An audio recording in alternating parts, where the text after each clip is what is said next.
Bat বলের লড়াই ছাপিয়ে চেন্নাই টেস্টে আলোচনায় মাঠের নানা মুহূর্ত। সাকিব আল হাসান ও বিরাট কোহলির তেমনই এক খুনসুটিতে উঠে এসেছিল লাসিথ মালিঙ্গার নাম। এবার মালিঙ্গা নিজেই এই ইস্যুতে সরব হলেন। সাকিবকে মালিঙ্গা বলে অভিহিত করায় কোহলির মন্তব্যে ভীষণ মজা পেয়েছেন লঙ্কান এই পেস কিংবদন্তি। ভারতের দ্বিতীয় ইনিংসে কোহলি ব্যাট করার সময় সাকিব টানা দুটি ইয়র্কার লেন্থের বল করেন। ওভার শেষে কোহলি যখন নন স্ট্রাইকিং প্রান্তে তখন তার কাছাকাছি দাঁড়িয়ে ফিল্ডিং করছিলেন সাকিব। এ সময় সাকিবকে কোহলি বলেন, মালিঙ্গা হয়ে গেলে নাকি, ইয়র্কারের পর ইয়র্কার দিচ্ছ। ইয়র্কারের জন্য বিখ্যাত মালিঙ্গার সাথে তুলনা শুনে সাকিব ফিক করে হেসে দেন। তবে এই ঘটনায় মজা শুধু কোহলি আর সাকিব নন, পেয়েছেন খোদ মালিঙ্গাও। সোশ্যাল প্ল্যাটফর্ম এক্সে কোহলি সাকিবের খুনসুটির ভিডিও রিটুইট করে মালিঙ্গা লিখেছেন, দারুণ ভাই।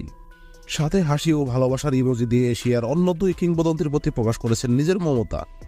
চেন্নাই টেস্টে কোহলির এই রসিকতা দেখা গেছে আরও। সাকিবের সেই ঘটনার সময়ই কোহলিকে ছক্কা আঘাতে বলদ্ধ করেছেন মেহেদী হাসান মিরাজ। লোয়ার অর্ডারে ব্যাট করতে গিয়ে মিরাজ পার্টনার হিসাবে পান বোলারদের, যারা নন স্পেশালিস্ট ব্যাটার। প্রথম ইনিংসে মিরাজ নাহিদ রানাকে বারবার স্ট্রাইক দিয়ে এসেছিলেন আলোচনায়। সেদিকে ইঙ্গিত করে কোহলি খোঁচা দেন মিরাজকে। কোহলি ব্যাটিং করার সময় তাকে ছক্কা হাঁকানোর জন্য স্লেজিং করছিলেন মিরাজ। সে সময় কোহলি তাকে বলেন, তুমি নিজে তো নাহিদকে স্ট্রাইক দিয়ে বসলে, আর আমাকে বলছো ছক্কা মারো। এদিকে চেন্নাই টেস্টে বাংলাদেশের ফিল্ডিং সাজিয়ে দিয়ে আলোচনায় এসেছেন ঋষভ পন্ট। ভারতীয় এই ব্যাটার নিজে ক্রিজে থাকার সময় ঠিক করে দেন বাংলাদেশের ফিল্ড সেট আপ। এমনকি বাংলাদেশের অধিনায়ক নাজমুল হোসেন শান্ত পন্টের পরামর্শ অনুযায়ী ফিল্ড সেট আপ করেন। বিষয়টি আলোচনার সৃষ্টি করেন ক্রিকেট দুনিয়ায়। ভারতের তখন দ্বিতীয় ইনিংস চলছে, শান্ত ফিল্ডিং সাজাচ্ছিলেন নতুন করে। এ সময় পান শান্তর দিকে তাকিয়ে বলেন, একজন ফিল্ডারকে এখানে রাখো। হাতের ইশারায় মিড উইকেটকে দেখিয়ে ইশারা করছিলেন তিনি। শান্ত পান্ডের পরামর্শ মেনে মিড উইকেটে একজন ফিল্ডার নিয়ে আসেন।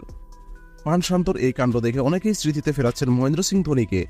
2019 সালে বাংলাদেশের বিপক্ষে একটি ম্যাচে ধোনিকে বাংলাদেশের ফিল্ডিং সাজিয়ে দিতে দেখা যায়। যদিও সেই ম্যাচ ছিল ওয়ানডে বিশ্বকাপের প্রস্তুতি ম্যাচ, তবে কোনো আন্তর্জাতিক ম্যাচ চলাকালে ব্যাটার প্রতিপক্ষের দলের ফিল্ডিং সাজিয়ে দিচ্ছেন তা বিরল ঘটনাই বটে। তো ভিউয়ার্স, প্রথম টেস্টে ঘটে যাওয়া এই ঘটনাগুলোকে আপনি কেমন দৃষ্টিতে দেখছেন, এখনই কমেন্ট করে জানান।